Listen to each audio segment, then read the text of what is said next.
पीढ़ी दर पीढ़ी हमारे किसान अलग अलग स्पीसीज की अलग अलग वैरायटी इनको सहेज कर रखते गए और उसको विकास करते रहे। किसान की विरासत, धरती के वनस्पति संसाधन, एक अधिकार जिसका दुनिया भर के देश करते हैं सम्मान। आज भारत उन अधिकारों को दे रहा है नए मुकाम, ताकि और बढ़े किसानों की वंशागत किस्मों की पहचान का अभियान।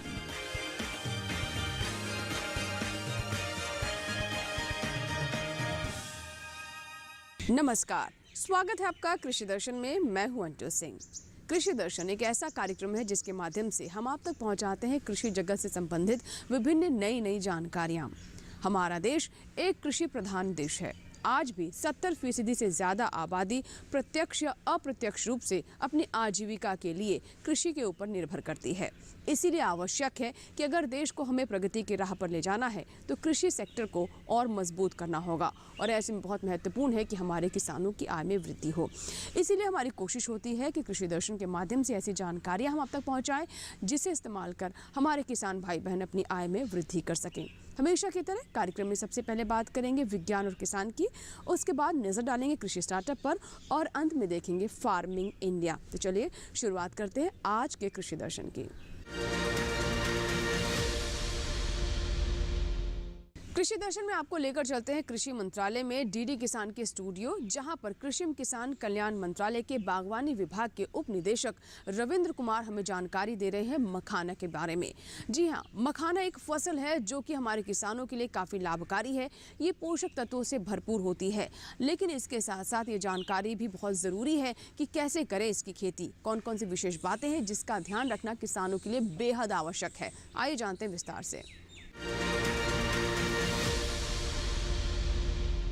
मखाना एक भारत में एक जिसे हम कहते हैं सुपर फूड या एक प्रकार के ड्राई फ्रूट की कैटेगरी में आने वाली फसल है।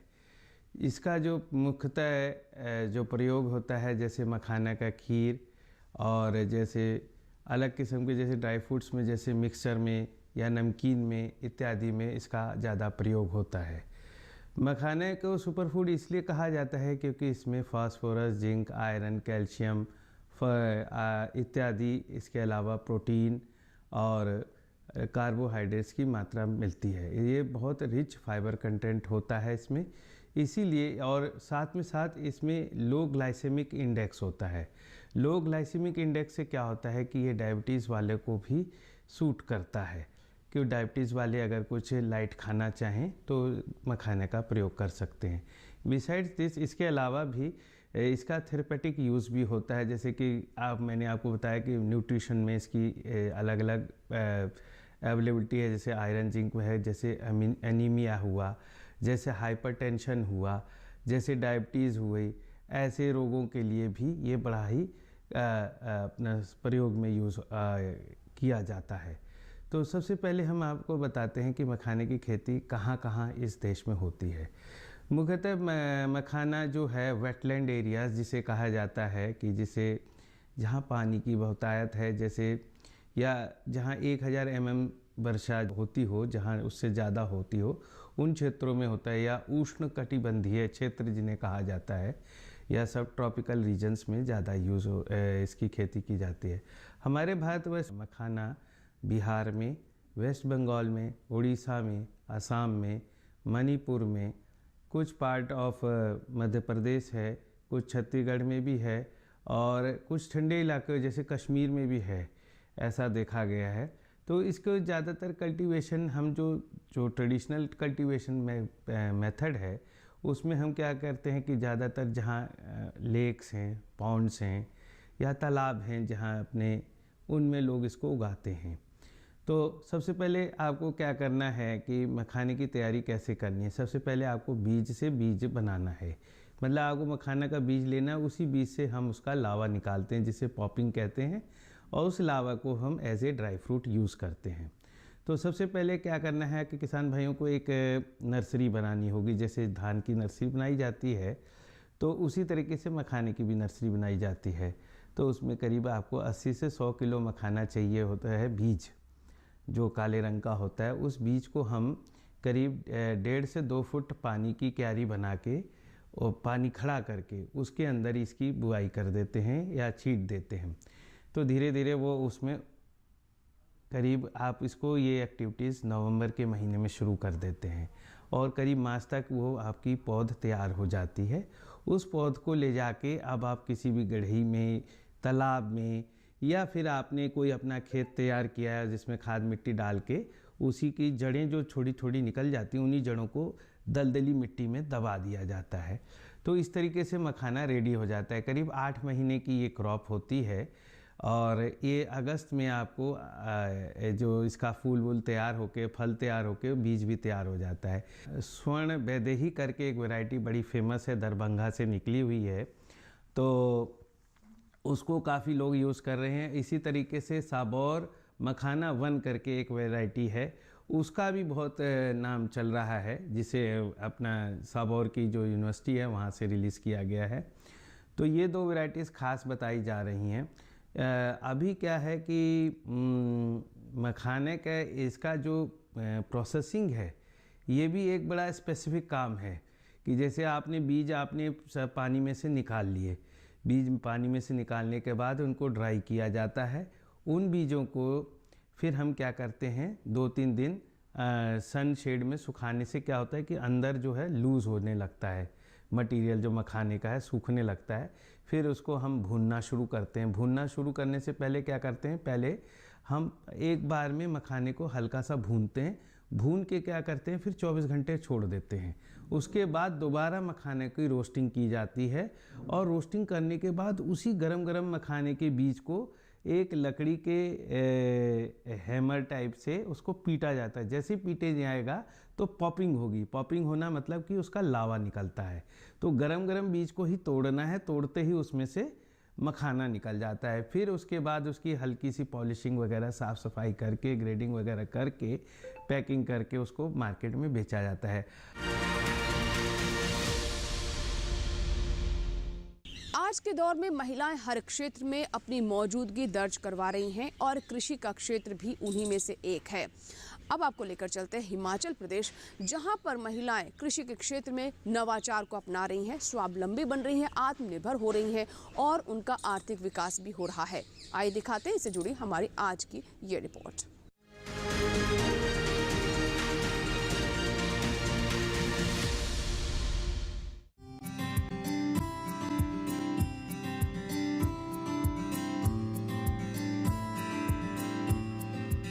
नंडला गांव, शिमला, हिमाचल प्रदेश, छुआरा वैली की महिला सब्जी उत्पादक ग्रुप की प्रधान सुषमा भारद्वाज ने बताया कि इनके क्षेत्र में सेब की अच्छी पैदावार होती है, जिसमें से सेबों की कैटेगरी भी बांट दी जाती है।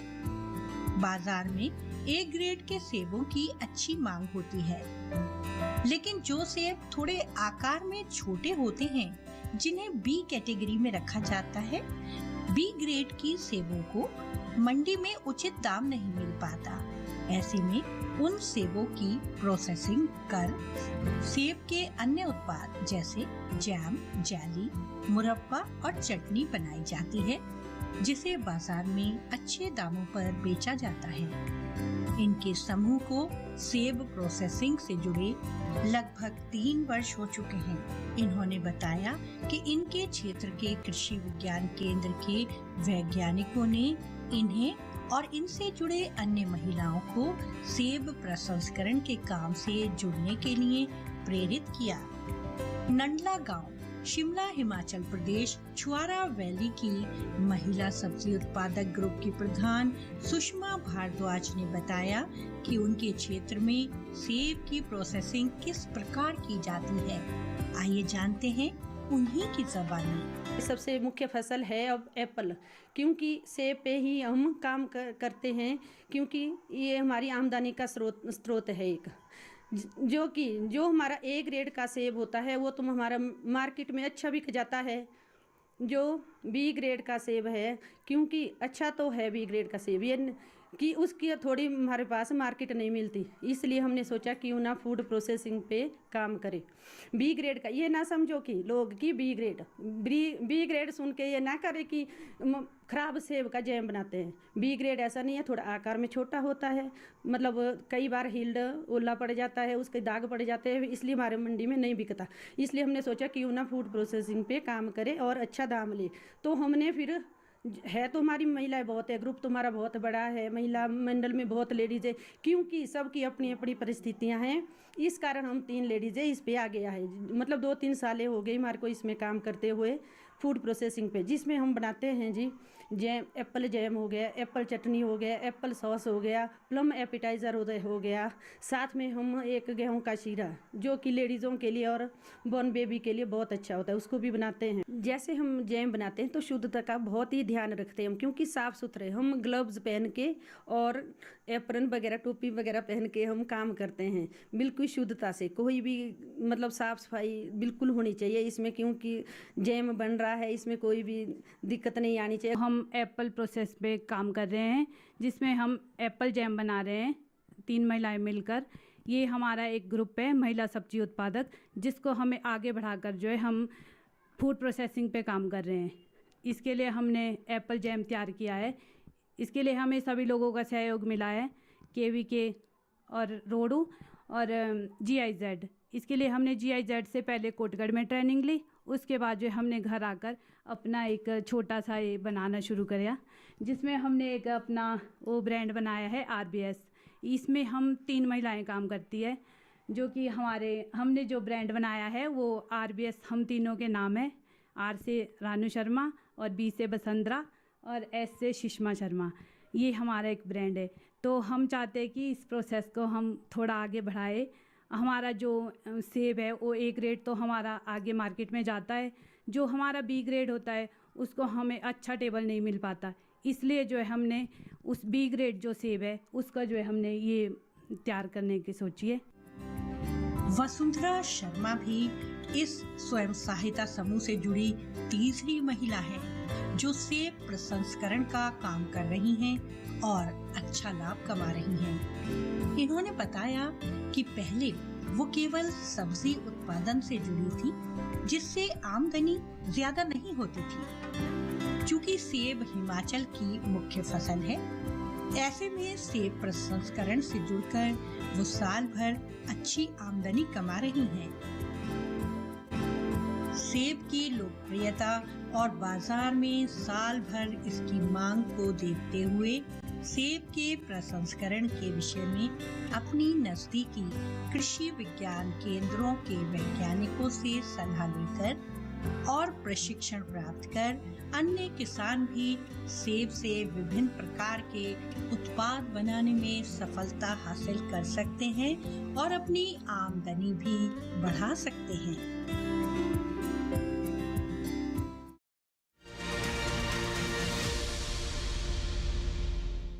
इसी के साथ ही कृषि दर्शन में यहाँ वक्त है एक छोटे से ब्रेक का, लेकिन ब्रेक के बाद जब वापस आएंगे तो बात करेंगे कृषि स्टार्टअप की। कहीं मत जाइएगा, देखते रहें कृषि दर्शन।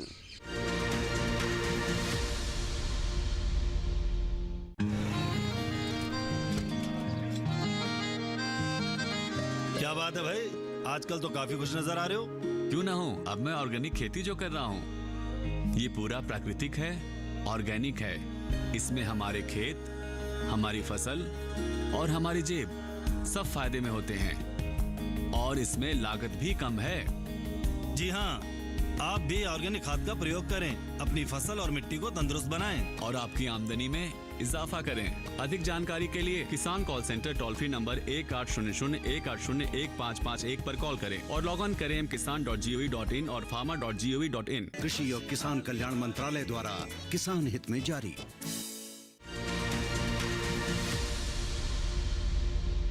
ब्रेक के बाद एक बार फिर आपका स्वागत है। आप देख रहे हैं कृषि दर्शन।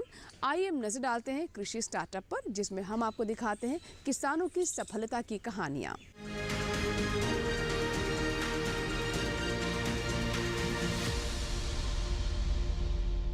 कहते हैं अगर मन में इच्छा शक्ति मजबूत हो, आत्मबल हो और साथ ही कुछ कर गुजरने की चाहत हो तो कोई भी चुनौती आपका रास्ता नहीं रोक पाती। इसी तरह के आज के हमारे सफल किसान भी हैं जिन्होंने तमाम मुश्किलों को पार करते हुए अपने लक्ष्य की ओर आगे बढ़ने का निश्चय किया और कामयाबी हासिल की। इसीलिए वो बन गए हैं आज के हमारे कृषि स्टार्टअप के सफल किसान। आइए देखते हैं उनकी सफलता की कहानी। हिम्मत वाले पल में बदल देते हैं दुनिया को। सोचने वाला दिल तो बैठा सोचा ही करता है। कुछ ऐसी ही कहानी है राजस्थान के सीकर की उस महिला किसान की जिन्होंने जैविक खेती कर देश के सामने एक नया उदाहरण पेश किया है। साथ ही जिनकी कामयाबी के गीत हमारे देश के राष्ट्रपति भवन के गलियारों में भी गूंजते हैं। 2017 के माय हम राष्ट्रपति भवन में 70 साल बाद में किसान महिला सिर्फ मैं एक ही गई थी जो 15 दिन मेहमान के रूप में वहाँ राष्ट्रपति भवन में रुकी थी। 30 बीघा खेत की मालकिन संतोष ने उन्नत जैविक खेती की शुरुआत 2002 से की। जैविक तरीके से नए बीजों से गाजर की खेती कर इन्होंने पूरे विश्व को एक नई राह दिखाई। आज अपने देश को प्रधानमंत्री है वो भी वो बात बोल रहे हैं कि आपने आज किसाना के दुगुनी मतलब आय होनी चाहिए, दुगुनी पैदावार होनी चाहिए। तो दुगुनी पैदावार आपने यहाँ तो हुआ कोई नहीं, मतलब हर चीज़ वहाँ पर हटकी करसियाँ, जैविक करसियाँ और अपनी मार्केट में आप अपनी मतलब जानकारी करसियाँ और बा बढ़ा से आप हर जगह जा जाए अपनी जानकारी के हिसाब से वहाँ ने आगे बढ़ना पड़सी और जैविक करके और मतलब किसानन प्रचार प्रसार करना पड़सी। जना आज आपने जाके दुगुनी पैदावार सी। आज सरकार का भी यह चीज़ है कि हर चीज़ आदमी स्वस्थ रहे और अच्छी चीज़ खाए। तो अच्छी चीज़ हमारी जैविक से ही मिलेंगे और जैविक का मार्केट होगा तभी हमको फायदा मिलेगा। इस प्रगतिशील महिला किसान ने गाजर के नवाचार से सबको हैरत में डाल दिया।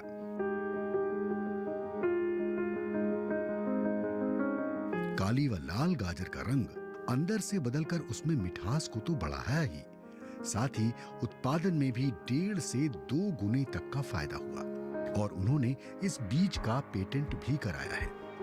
हमारा तो ये प्लान है कि हम जो खेती कर रहे हैं और बीज का काम करें तो बीज की हम बड़ी एक कंपनी बना रहे हैं, बनाएंगे उसको। हमारा ये है कि भाई हमारे आगे से आगे मतलब हम तो कितने दिन तक करते रहेंगे कि आगे से यह कंपनी हमारी चलती रहे। उनकी गाजर की नई किस्म 75 दिनों में उपज दे सकती है, पिछले बीजों की तुलना में लगभग 15 दिन पहले, क्योंकि वो जल्दी अंकुरित होते हैं। संतोष पवार को खेती के क्षेत्र में राष्ट्रपति पुरस्कार से भी सम्मानित किया गया है।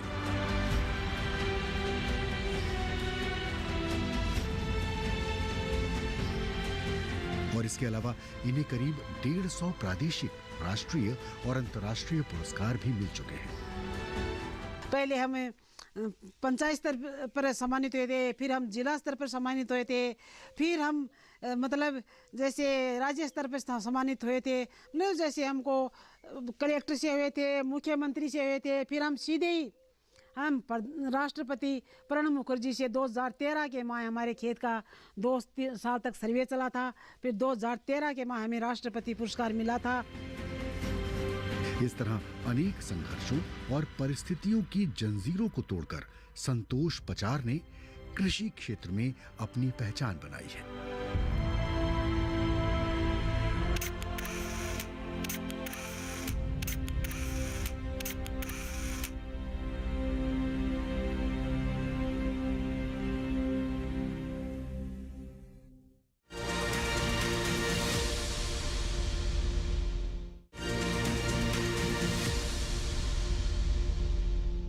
इसी के साथ ही कृषि दर्शन में यहाँ वक्त हुआ एक छोटे से ब्रेक का, लेकिन ब्रेक के बाद जब वापस आएंगे तो बात करेंगे फार्मिंग इंडिया की। कहीं मत जाइएगा, देखते रहें कृषि दर्शन।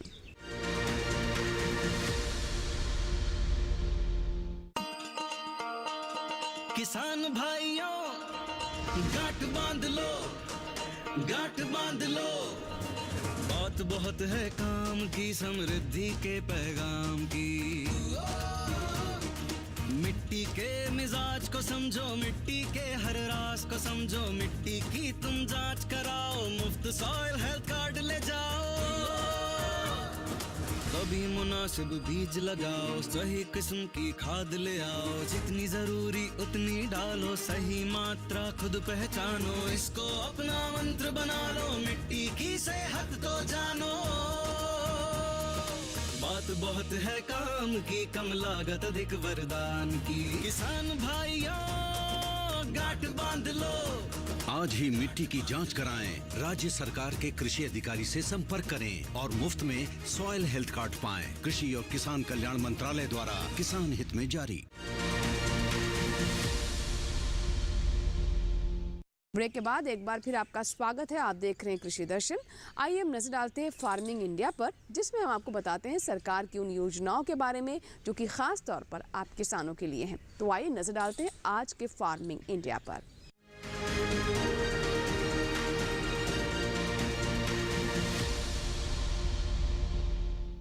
फार्मिंग इंडिया में आज हम आपको जानकारी देंगे प्रधानमंत्री सम्मान निधि योजना के बारे में। इससे जुड़ी हुई अब एक ऐप और पोर्टल भी लॉन्च किया गया है। ऐसे में किसानों को और सहूलियत होगी। अपनी सम्मान निधि योजना से संबंधित जो जानकारियां उन्हें चाहिए वो इस ऐप और पोर्टल के माध्यम से हासिल कर सकते हैं। प्रधानमंत्री सम्मान निधि योजना के माध्यम से किसानों को सम्मान देने और साथ ही उनके आर्थिक विकास को और बल देने का प्रयास भी किया जा रहा है। आइए जानते हैं इसके बारे में विस्तार से। कृषि गौरवम परमम धर्मयम, अर्थात कृषि गौरव परम धर्म है, मानव जीवन का आधार है। भारत निरंतर विकास के रथ पर और प्रगति के पथ पर आगे बढ़ रहा है, आत्मनिर्भर बन रहा है। आज भारत विश्व की 5वीं सबसे बड़ी अर्थव्यवस्था वाला देश बन गया है। पिछले 9 वर्षों में देश अपने यशस्वी और दूरदर्शी प्रधानमंत्री श्री नरेंद्र मोदी के मार्गदर्शन में नई ऊंचाइयां छू रहा है। कृषि क्षेत्र में अनेक उपलब्धियां हासिल की गई हैं, जिसमें लागत कम कर उत्पादन बढ़ाना, उच्च मूल्य वाली फसलों को प्राथमिकता देना, किसानों का जोखिम कम करना और किसानों की आय में वृद्धि करना शामिल है। कृषि के महत्व को समझते हुए और किसानों के प्रति अपने संकल्प को सिद्धि तक पहुंचाने के लिए माननीय प्रधानमंत्री श्री नरेंद्र मोदी ने 24 फरवरी सन 2019 को किसानों के लिए पीएम किसान योजना की शुरुआत की। नई उम्मीद, विश्वास और विकास का नया सूर्योदय हुआ। इस महत्वाकांक्षी योजना ने करोड़ों किसानों को आर्थिक रूप से स्वावलंबी बनाया है। बीते 9 वर्षों में जो नीतियां बदली हैं, निर्णय लिए गए हैं, उनसे क्या बदलाव आया है ये आप अनुभव कर रहे हैं। आज देखिए, करोड़ों छोटे किसानों को पीएम किसान सम्मान निधि मिल रही है और कोई बिचौलिया नहीं, कोई फर्जी लाभार्थी नहीं। बीते 4 वर्षों में इस योजना के तहत 2.5 लाख करोड़ रुपए सीधे किसानों के बैंक खातों में भेजे गए हैं। बीते वर्षों में इस योजना द्वारा 3 करोड़ से अधिक महिला लाभार्थियों को 57,628 करोड़ रुपए से अधिक का लाभ मिला है। साल दर साल इस योजना से नए किसान जुड़े हैं और लाभान्वित हुए हैं। पीएम किसान योजना में सभी भूजोतधारी किसान परिवारों को 2,000 रुपए की 3 समान किश्तों के माध्यम से कुल 6,000 रुपए सालाना दिए जाते हैं। किसान सम्मान निधि से हमें काफी फायदा हुआ है, क्योंकि हमें समय पे हमने अपने खेतों की जुताई वगैरह करी, हल वगैरह करे, फसल वगैरह बीज वगैरह बोए हमने, इससे हमें काफी फायदा हुआ। इस योजना को पारदर्शी बनाने और आधुनिक तकनीक से जोड़ते हुए समय समय पर इसमें कई बदलाव किए गए हैं। लाभार्थियों को आधार से जोड़ा गया, KYC, land record linkage, face authentication इसी की कड़ी हैं। किसान भाई बहन पीएम किसान मोबाइल ऐप और पोर्टल के माध्यम से इस योजना की जानकारी ले सकते हैं। सेल्फ रजिस्ट्रेशन यानी स्वयं पंजीकरण कर सकते हैं और नो योर स्टेटस से अपना स्टेटस देख सकते हैं। इंडिया पोस्ट पेमेंट्स बैंक और CSC के माध्यम से पीएम किसान लाभार्थियों के आधार से जुड़े खाते खोले गए हैं। साथ ही एक चैटबॉट बनाया गया है जिसमें किसान अपनी भाषा में पीएम किसान से संबंधित समस्या का समाधान पा सकते हैं।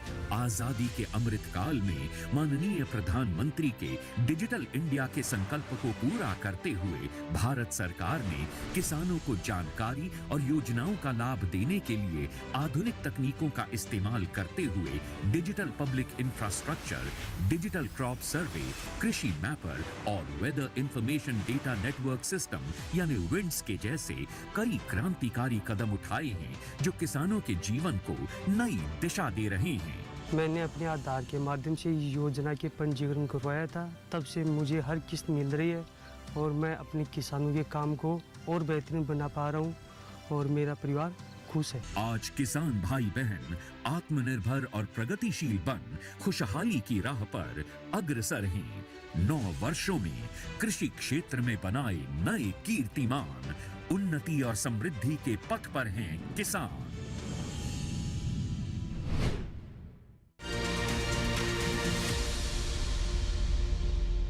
तो ये था हमारा आज का फार्मिंग इंडिया, जिसमें हमने आपको सरकार की योजनाओं के बारे में जानकारी दी। आशा करते हैं कि आज का कार्यक्रम आपको ज़रूर पसंद आया होगा और साथ ही जो जानकारी हम अब तक पहुंचा रहे हैं उसका हमारे किसान भी उचित इस्तेमाल कर पाएंगे। अगर आपके कोई सुझाव है, कोई फीडबैक है या फिर आप चाहते हैं किसी विषय पर हम जानकारी आपके लिए लेकर आएँ तो आप हमें ईमेल कर सकते हैं, हमें पत्र भी लिख सकते हैं। हमारा ईमेल ID नोट कर लें, krishidarshan@gmail.com। हमारा पता है कृषि दर्शन, कमरा नंबर 58, CPC, दूरदर्शन, खेलगांव, नई दिल्ली 110049। कृषि दर्शन आपका अपना कार्यक्रम है। आपके सुझाव, आपके ईमेल, आपके पत्रों का हमें इंतजार रहता है। आपका फीडबैक हमें कार्यक्रम की गुणवत्ता को और बेहतर करने में मदद भी करता है। चलते चलते एक और जानकारी दे दें कि आप हमारे कार्यक्रम यानी कृषि दर्शन हमारे YouTube चैनल पर भी देख सकते हैं। इसके लिए टेलीविजन स्क्रीन पर दिखाए जा रहे इस QR कोड को स्कैन करें और जुड़ जाएं DD किसान के YouTube चैनल से भी। कृषि दर्शन के एक नए अंक में नई जानकारियों के साथ फिर होगी आपसे मुलाकात। तब तक आप बने रहें दूरदर्शन किसान के साथ। नमस्कार।